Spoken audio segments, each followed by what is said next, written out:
Tu as de la chance de te trouver parmi nous. Mais que les choses soient claires.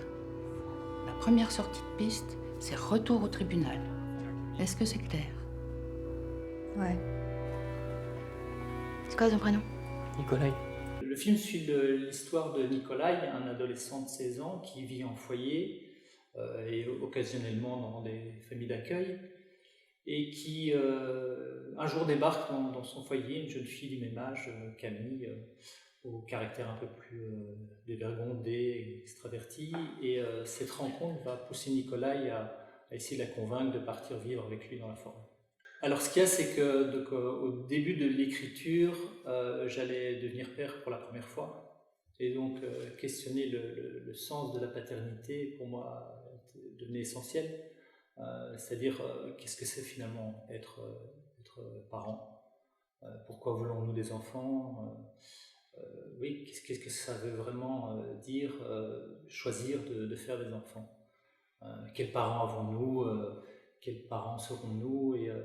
Et par ricochet, m'est venue la question de m'intéresser finalement à la place de l'enfant.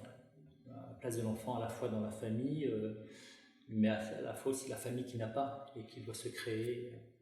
Et voilà, c'est petit à petit comme ça que toutes ces questions ont abouti au Cœur Noir. On l'a retrouvé en forêt. Sérieux? Tu comprends qu'ils sont un peu barrés. Viens au moins leur parler. Je veux pas retourner en famille. Laissez-moi me débrouiller tout seul. Dormir dehors, c'est pas se débrouiller. Alors oui, je pense que effectivement, c'est un film d'apprentissage. En fait, c'est l'histoire de deux solitudes qui se rencontrent et deux enfants placés. Et du coup, ils n'ont pas appris certaines choses que peut-être on reçoit de nos parents. Et donc, c'est vrai qu'on s'est un peu servi du canevas d'un teen movie, c'est-à-dire d'un film effectivement où tout d'un coup un adolescent est face à une transition, un changement, une découverte, et donc c'était oui, c'est exactement ça. Oui.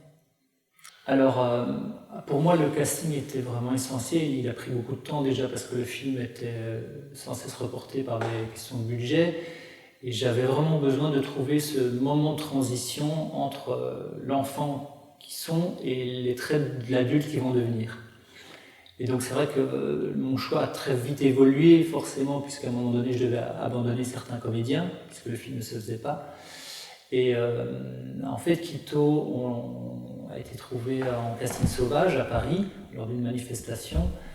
Et pour moi, c'était cette évidence-là de sentir que le personnage, à la fois je pouvais voir l'enfant et je pouvais voir l'adulte qu'il allait devenir. Et après, il fallait aussi que ça matche avec Elsa.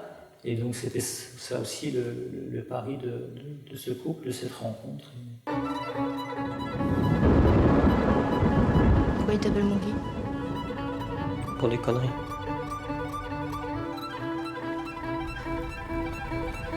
Je trouve ça beau que tu sois l'enfant de la forêt. La forêt, pour moi, elle est le lieu de tous les possibles.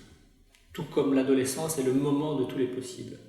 Déjà, d'une part, parce que je trouve la forêt extrêmement cinématographique, de par sa texture, ses couleurs, ses lumières changeantes. Mais c'est aussi parce que c'est un lieu qui est nourri d'un imaginaire incroyable et qui permet justement d'aller un peu là où on a envie.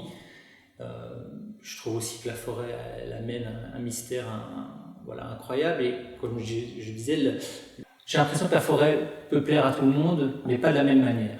C'est-à-dire que certaines personnes vont se sentir bien dans une forêt, d'autres se sentiront un peu moins à l'aise quand le soleil va se coucher. Et je trouvais que c'était un bon miroir de leur désir à eux, de leur fantasme, et ce que vous aviez relevé de la transition, quoi. Alors Virginie, je la connaissais un petit peu avant, déjà par son travail, mais de manière un peu plus personnelle. En fait, elle est arrivée beaucoup plus tard sur le projet parce qu'au départ, j'avais envisagé de le faire avec un autre chef opérateur, mais avec qui ça ne s'est pas fait. Et